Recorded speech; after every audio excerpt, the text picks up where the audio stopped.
अगर आप stock market से जुड़े हैं या शेयर मार्केट की थोड़ी सी भी जानकारी रखते हैं तो ऐसा हो ही नहीं सकता कि सुनील सिंघानिया का नाम ना सुना हो। जी हाँ, वही सुनील सिंघानिया जिन्हें अब बैकस के लिए जाना जाता है। लेकिन क्या आप इनकी जर्नी जानते हैं? क्या आप जानते हैं कि कैसे जीरो नेटवर्थ के साथ स्टॉक मार्केट की दुनिया में आया ये इन्वेस्टर 3,000 करोड़ का मालिक बन गया? आज कितनी वैल्यू है इनके पोर्टफोलियो की? क्या है इनकी इन्वेस्टिंग स्ट्रेटजीज? कैसे महज 22 सालों में इन्होंने रिलायंस ग्रोथ फंड को 100 गुना बढ़ा दिया?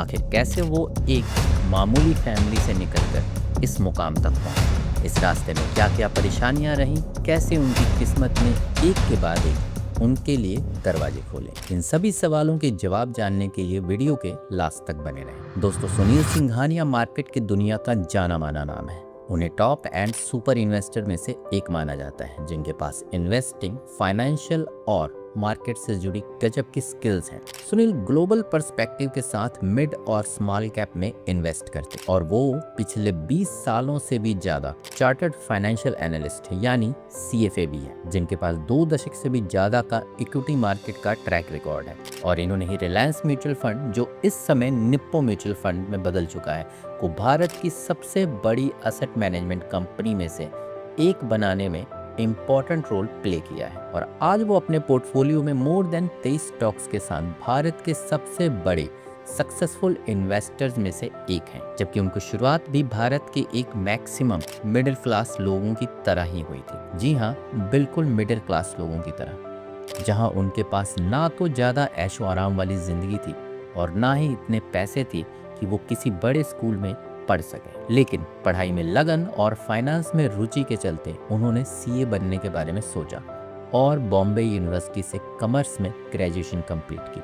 इसके बाद उन्होंने अखिल भारतीय रैंक के साथ ICAI और दिल्ली से चार्टर्ड अकाउंटेंसी कंप्लीट की, जबकि CFA की तरफ से उन्हें chartered financial analyst designation use करने की परमिशन भी दी गई। और यहाँ से उनकी किस्मत के ताले खुलते ही चले गए और वो पहले भारतीय बने जिन्हें CFA इंस्टीट्यूट USA के ग्लोबल बोर्ड ऑफ गवर्नर्स के डायरेक्टर के रूप में अपॉइंट किया गया। और तो और वो इसकी एनरोलमेंट समिति में भी शामिल हो गए। अब धीरे धीरे जब सुनील सर का इंटरेस्ट फाइनेंस और इन्वेस्टिंग की दुनिया में बढ़ने लगा तो उन्होंने ग्लोबल लेवल पर इन्वेस्टमेंट सेमिनार्स और मीटिंग में भाग लेना शुरू कर दिया। इस तरह उन्होंने इन्वेस्टिंग की दुनिया में अपना करियर तय कर लिया। हालांकि जिंदगी ने समय समय पर उनके लिए और भी दरवाजे खोले। जैसे सबसे पहले तो उन्हें CFA institute board of governors के सदस्य के रूप में चुना गया और वो करीब 6 साल तक यानी 2013 से लेकर 2019 तक इस पोस्ट पर रहे। लेकिन इसी बीच वो इन्वेस्टिंग कमेटी के प्रेसिडेंट और नॉमिनेशन कमेटी के मेंबर रहे।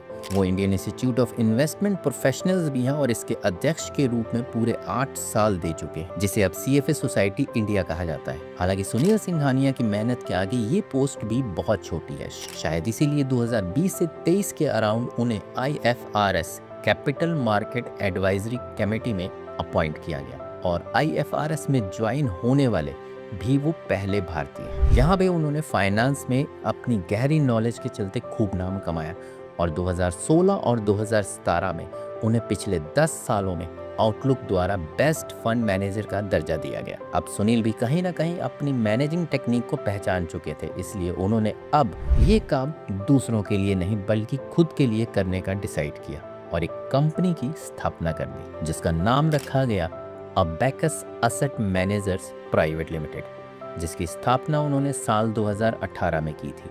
अबैकस एसेट मैनेजर्स असल में एक एसेट मैनेजमेंट कंपनी है जो भारत में ही लोकेटेड है।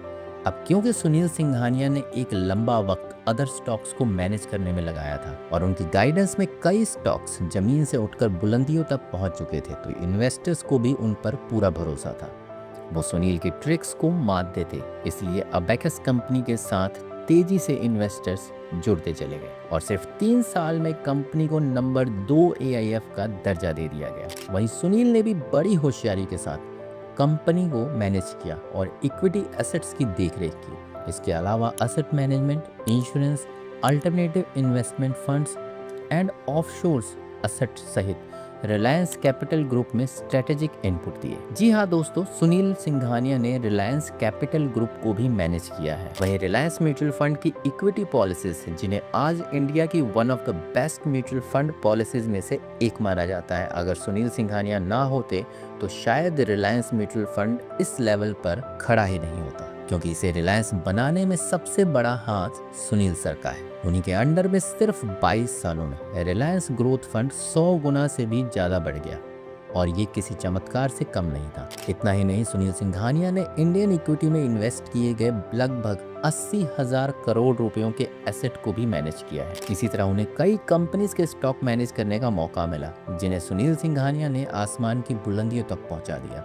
हैरान करने वाली बात यह है कि उन्हें सिर्फ इंडियन इन्वेस्टर्स ही नहीं बल्कि फॉरेन इन्वेस्टर्स को भी हैंडल करने का मौका मिला, और उनकी मदद से इंडियन फंड्स को Japan, south Korea, United kingdom और अमेरिका में भी लॉन्च किया जा सका, जिसके चलते भी सिर्फ 5 साल के अंदर अंदर इनकी कंपनी का टर्नओवर 21,000 करोड़ को भी पार कर गया। और according to 2024 Abacus asset management की नेटवर्थ 36,700 करोड़ है, और इतने कम समय में इतनी बड़ी अचीवमेंट वाकई बहुत इंप्रेसिव है। लेकिन इससे भी ज़्यादा इंप्रेसिव है सुनील सिंघानिया सर का पोर्टफोलियो, जिसमें टोटल 22 के लगभग स्टॉक्स हैं, और उनके पोर्टफोलियो की कीमत 2,793.4 करोड़ से भी ज़्यादा है। उनके पोर्टफोलियो में टॉप कंपनीज की बात करें तो नंबर 1 पर जो स्टॉक आता है वो है IIFL सिक्योरिटीज, जिसके स्टॉक की कीमत है करीबन 319 रुपये, और इसमें शेयर परसेंटेज की बात करें तो वो है 89,41,386। इसके बाद है शारदा एनर्जी एंड मिनरल्स, जिसके स्टॉक की कीमत आज की तारीख में बढ़कर 473 रुपये हो चुकी है। इसलिए शारदा को अब सुनील सर के पोर्टफोलियो में टॉप कंपनी गिना जाता है। हालांकि कंपनी में पार्टनरशिप या शेयर परसेंटेज की बात करें तो वो 66 लाख से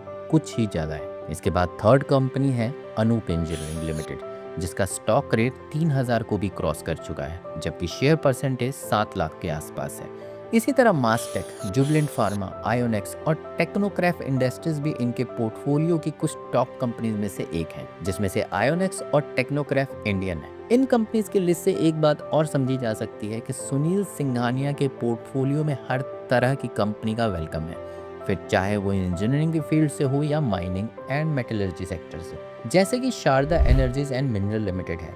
जी हाँ दोस्तों, शारदा असल में माइनिंग एंड मेटलर्जी सेक्टर से जुड़ी एक कंपनी है, जिसकी शेयर प्राइस तेजी से ऊपर जा रहे हैं। हालांकि ये हाल आज उनके पोर्टफोलियो की लगभग हर कंपनी का है, और इसका कारण है सुनील सिंघानिया की कुछ मजेदार सुपर इन्वेस्टिंग टेक्निक्स, जो आपके भी काम आ सकती है। नंबर 1 पर है डाइवर्सिफिकेशन।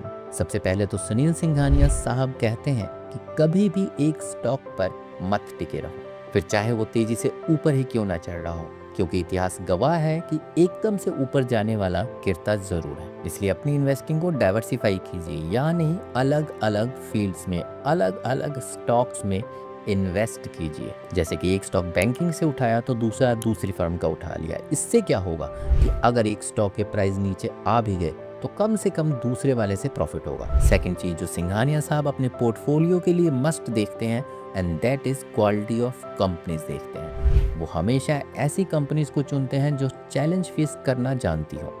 मार्केट में अगर कुछ वर्स्ट हो भी रहा हो तो उस सिचुएशन से भी बाहर आना जानती हो। वो मैक्सिमम टाइम ऐसी कंपनीज को सिलेक्ट करते हैं जो robust fundamentals, competitive edges and growth perspectives पर वर्क करे और आगे बढ़ने की प्लानिंग करे, ना कि पीछे लौटने की या जहां है वहीं रहने की। इसके साथ ही सुनील सिंघानिया किसी भी कंपनी को मैनेज करने से रिलेटेड भी कुछ टिप्स देते हैं कि अगर आप किसी कंपनी या इवन अपनी भी कंपनी का स्टॉक देख रहे हैं तो सबसे पहले तो अपना बीता हुआ कल देखें। मतलब स्टॉक का लास्ट रेवेन्यू, उनकी परफॉर्मेंस कैसी रही है, ये सभी चीजें देखें, तब जाके आप शेयर मार्केट में टिक पाएंगे। स्मॉल या मिड कैप इन्वेस्टमेंट कर रहे हैं तो अपने स्टॉक पर नजर रखें और टाइम टू टाइम हरकत करते रहें ताकि लॉस के चांसेस कम से कम रहें।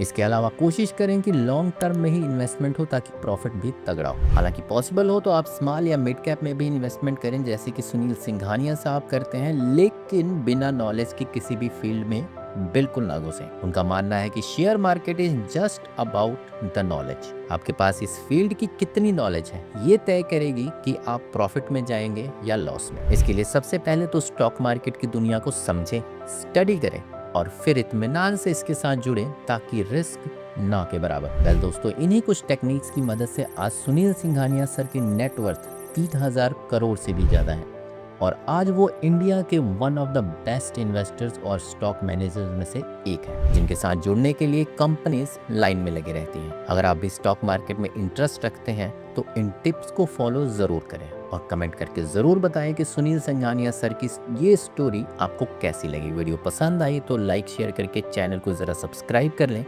और बेल आइकन दबाना बिल्कुल ना भूलें। मिलते हैं अगली वीडियो में एक नई कहानी के साथ, एक नए इन्वेस्टर के साथ। तब तक के लिए नमस्कार।